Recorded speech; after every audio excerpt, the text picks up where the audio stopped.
अस्सलाम वालेकुम एवरीवन। इस दूसरे लेक्चर में हम लोग कोशिश करते हैं कि सब्जेक्ट और प्रेडिकेट को समझ लें।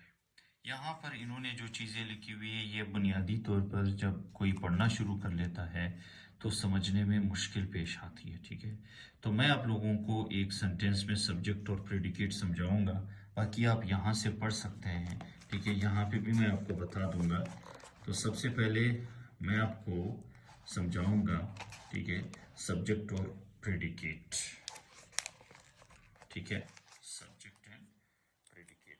सो यहाँ let me write a sentence. he is becoming he is becoming a famous person। ये ई जो है ये सब्जेक्ट है।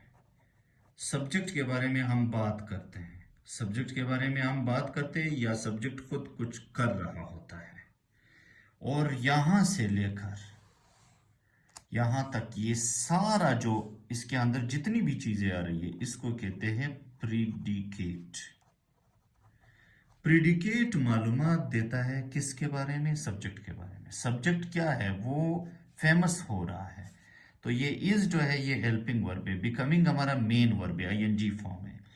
हाँ जो है यहाँ पे हमारा एक एडजेक्टिव है, फेमस दूसरा एडजेक्टिव है, पर्सन हमारा नाउन है।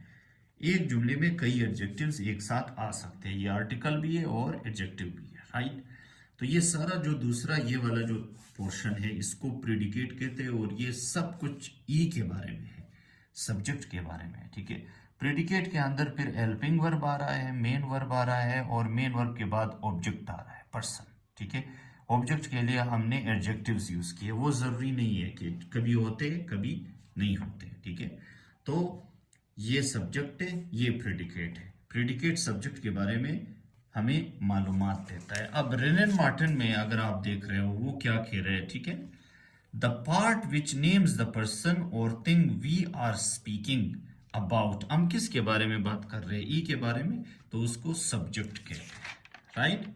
और प्रेडिकेट जो है इन्होंने predicate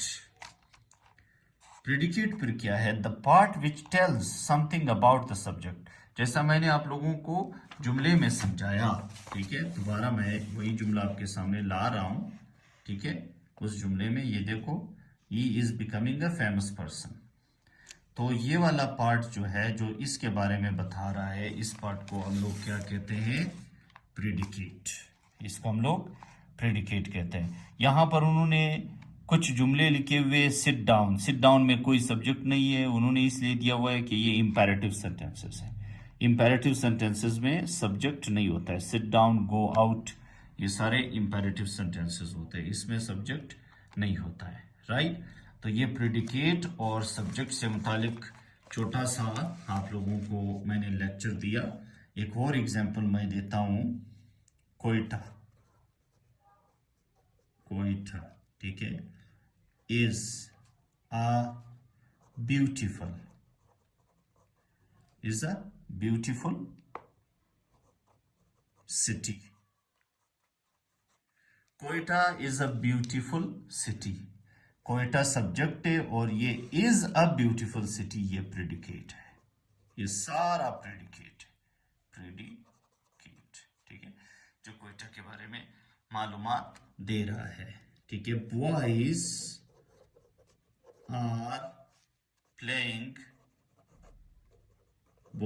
playing cricket. Are playing cricket predicate है, ठीक है, बॉयज सब्जेक्ट है।